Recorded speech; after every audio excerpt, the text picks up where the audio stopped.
রং বেরঙের ফুল দিয়ে সাজিয়ে ফেললাম আয়না। সেদিন আয়নাটা পরিষ্কার করতে করতে ভাবলাম আয়নাটাকে একটু নতুন লুক দিয়ে দরকার। ড্রেসিং টেবিলের আয়না থাকা সত্ত্বেও এই বেসিনের আয়নাটাই আমার বেশি প্রিয়, কারণ আমার ড্রেসিং টেবিলের সামনে আলো খুবই কম।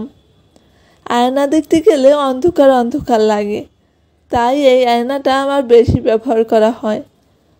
ভাবলাম কিলে দিয়েই সাজিয়ে ফেলি। চলে গেলাম দোকানে, কিলের একটা সেট কিনে আনলাম। একটা সেটে 12 কালারের 12টা কিলে থাকে। প্রাইস নিয়েছে 120 টাকা।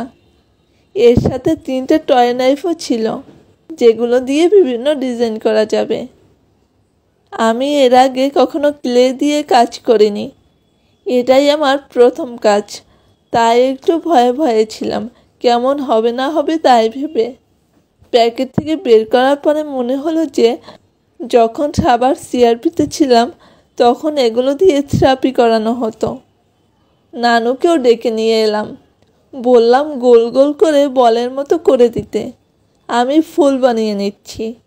দুজন মিলে কাজটা করলে সহজ হবে, না হয় একটা গোল করতে করতে আর একটা শুকিয়ে যাবে ফ্যানের বাতাসে। এর মধ্যে আম্মু এসেও একটু হেল্প করে দিল। একই রঙের গোল গোল 5টা বল এক করে একটা রাউন্ড শেপ করে নিয়েছি। মধ্যে অন্য কালারের বলগুলো দিয়ে টয় নাইফ দিয়ে একটা ফুলের মতো করে নিয়েছি। এই যে আমার ফুলগুলো বানানো শেষ। এবার শুকানোর জন্য 2 ঘন্টা অপেক্ষা করব। এক প্যাকেট দিয়ে যদি একটা ফুল করতে চান তাহলে ফুলগুলো একটু বড় হবে। আমি এখানে এক প্যাকেট দিয়ে 2টো ফুল করেছি, তাই ফুলের সাইজগুলো একটু ছোট হয়েছে।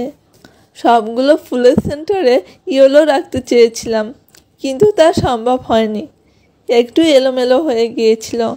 শুকোনোর পরে চলে এলাম আয়না সাজাতে। ফেভিকল এমএফগুলো দিয়ে একটা একটা করে সবগুলো ফুল লাগিয়ে দিব। লাগানোর সময় অবধি আমি কনফিউজ ছিলাম দেখতে কেমন লাগবে এটা ভেবে, বাট লাগানোর পরে আমি নিজেই অবাক, আমার আয়নাটা এত সুন্দর লাগছে। আমার আয়নাটা সাজানো কেমন হয়েছে সবাই কমেন্ট করে জানাবেন, আর হ্যাঁ, ভালো লাগলে অবশ্যই শেয়ার করে দিবেন।